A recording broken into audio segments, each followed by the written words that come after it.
जितनी ऊंची नजर से बाबा हमें देखता है,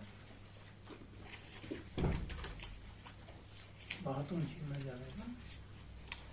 जितनी ऊंची नजर से बाबा हमें देखता है, उतना ही ऊंची नजर से, बोलो आगे, इनकी उपस्थिति संसार में क्या क्या कर रही है, ये कितने तकदीरवान है। बाबा ने कहा अगर तुम इस संसार में ना होते तो ये जहान वीरान बन जाता। क्यों कहा? सब पवित्र आत्माएं और पुण्य आत्माएं, देव आत्माएं, उनकी उपस्थिति संसार में मानवता को जिंदा रखती है। नहीं तो मनुष्य राक्षस। हर धर्म में भी आप देखेंगे, हर धर्म में पवित्र आत्माएं रहती ही हैं। अभी केवल एक क्रिश्चियन धर्म ऐसा पहुंचा है जिसमें पवित्र आत्माओं की बहुत कमी हो गई। उन्हें पादरी भी नहीं मिलते। पादरी को पवित्र रहना होता है, मिलते ही नहीं। भारत से और विदेशों से आते हैं। हर धर्म में, मुस्लिम धर्म में भी प्योरिटी में रहे कुछ संत, और हिंदू धर्म में सबसे ज्यादा। यहाँ तो लाखों लाखों रहे सदा ही। बहुत मर्यादाएं थी यहाँ, अब खत्म हुई। खैर वो तो अलग है, कलयुग का एंड है। तो बाबा देखता है ये कितनी पुण्य आत्माएं हैं इस सृष्टि पर। फिर ये भी देखता है कि इन्होंने मुझे पहचाना। बहुतों ने अपने जीवन को भगवान पर कुर्बान कर दिया है। छोटी बात थोड़ा ही। हमारी बहनें जो समर्पित हो जाती हैं वो भूल जाती हैं कि हम भी कुछ हैं। अपने को साधारण समझने लगती हैं या आपसी बातों में रहने लगती है। छोटी छोटी बातों में रह जाता है भाई भी। लेकिन अगर हम अपनी महानताओं में स्थित रहें तो कमाल हो जाए ना दुनिया में। हमारी स्थिति में भी कमाल हो जाए तो हम बहुत बहुत महान भगवान की नजरों में हैं। बाबा की नजर रहती है रोज हम पे। सवेरे अगर हम नहीं उठते तो उसे कैसा लगता होगा कि मैं इन्हें देने आया हूँ बहुत कुछ, और ये कहाँ है। बहुत कुछ देता है वो। सवेरे अपनों को ही दिया जाता है ना, बाकी भक्तों को सुलाया हुआ है। तुम 5 बजे उठना, और अपनों को दे देता है। सुनिए ना ये बात। बाबा ने अमृत वेले का टाइम अपने बच्चों के लिए अपॉइंट किया है। जैसे अपॉइंटमेंट होती है ना, 4 बजे 4:30 तक तुम मेरे से मिलो, जो चाहे लो। 5 बजे से उसका टाइम है भक्तों के लिए। भक्तों पे भी ध्यान है उसका। कुछ भगत तो वैसे ही होते हैं, लेकिन कुछ बहुत अच्छे भगत भी संसार में रहते ही हैं। भक्ति में भी, अगर भक्ति में अच्छे लोग ना हो तो भक्ति भी नष्ट हो जाएगी। तो कुछ पवित्र आत्माएं, कुछ पुण्य आत्माएं, कुछ सच्चे मन से, सच्चे प्यार से भक्ति करने वाले भी रहते हैं। उन पे 5 बजे से उनकी नजर आ जाती है।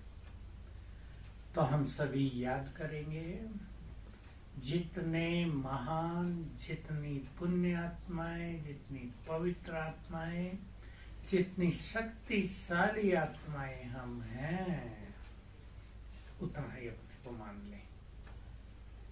हल्केपन में न रहें। बाबा ने 1 आध साल पहले एक बहुत पावरफुल बात कही, तब से मुझे वो भूलती नहीं है।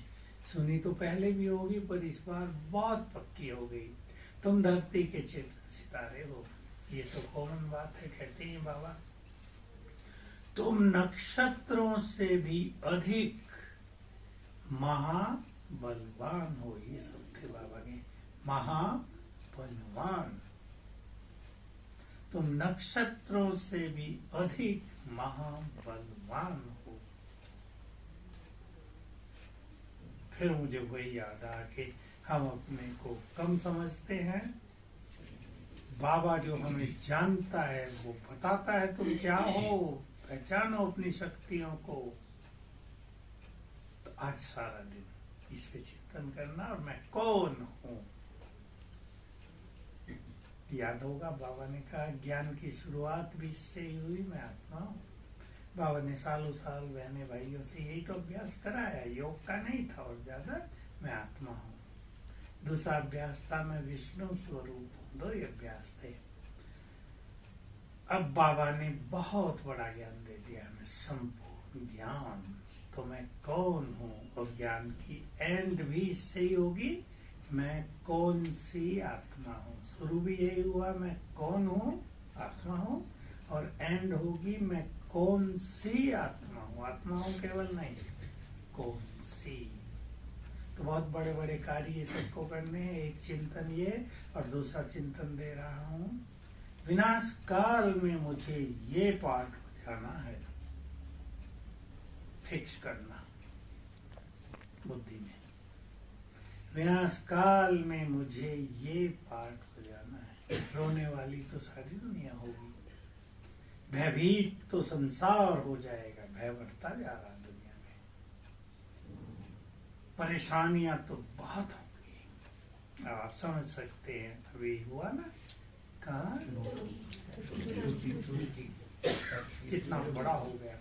कल सवेरे तक मैं सुन रहा था 6000 मरे, 6000 नहीं, 1 0 तो कम से कम लगा ही दो, 60,000 तो मर गए और अभी निकलेंगे। तो क्या हाल होता है अंदर उनका, और मर थोड़ा गए सभी, इतने ही लोग अंदर जिंदे दबे होंगे। किसी का हाथ टूटा, सिर फूटा, टांग कट गई, कोई नहीं पूछने वाला, पैरा तड़प गए। सोच के देखो क्या स्थिति है उन लोगों की जो अंदर हैं। मेरा पार्ट क्या होगा, मुझे ये पार्ट बजाना है। अब देखो इसमें सबसे बड़ा पार्ट होता है मनुष्य का, टाइम तो है ना थोड़ा सा, सबसे बड़ा पार्ट होता है कि जो आत्माएं वहां अधमरे रह गए हैं, तड़प रहे हैं, उन्हें देहों से मुक्त करना, योग के वाइब्रेशंस देकर। मैं मास्टर मुक्ति दाता हूँ, इस स्वमान में रहकर उन्हें मुक्त कर देना, प्रकाश देना, ये बहुत बड़ा काम होगा। और भय कितना फैल गया होगा। मैं मास्टर सर्वशक्तिवान हूँ, ग्लोब के ऊपर खड़े हो जाओ और देखो उधर कोई मुंह कर लो, न भी पता हो तो ऐसे ही खड़े हो जाओ, और मेरे मस्तक से शक्तियों की किरणें फैल रही हैं, और संकल्प करो सभी आत्माएं निर्भय हो जाएं। हमारे संकल्पों में ताकत है, तो सखास भी देंगे, संकल्प भी करेंगे। तो ये दोनों काम सबको करने हैं। मुझे विनाश काल में ये पार्ट बजाना है, सोचना है, और मैं कौन सी आत्मा हूँ, मजा आ जाएगा। नक्षत्रों से भी महाबलवान हूँ, साधारण नहीं, गृहस्थी नहीं, 4 बच्चों को पालने वाली नहीं, ये तो हो ही रहा है, सारा संसार कर रहा है। हमारे वहाँ कमरे के आगे चिड़ियाएं बहुत हैं ज्ञान सरोवर में, मुझे देखते ही 5-7 आ जाती हैं। मैं उन्हें डाल देता हूँ कुछ, फिर 20 आ जाती हैं खाने। मैं देखता हूँ वो भी अपने बच्चों को कैसे खिलाती हैं, बच्चे भी आते हैं, अपने मुंह में डालेंगे, उसका चूरा करेंगे, उनके मुंह में डालेंगे। मैं देखता हूँ ये इनको किसने सिखाया। देखो उनको बच्चे पैदा होते हैं और बच्चों की पालना करती है, उनको बड़ा करती है, वंडरफुल चीज है ना। उनको पता अंडे दिए भी इसको गर्म करना, इससे बच्चे निकलेंगे, किसने ट्रेनिंग दी उन्हें। मनुष्य के लिए तो हॉस्पिटल्स खुले हैं, क्या क्या है, सोच के देखो।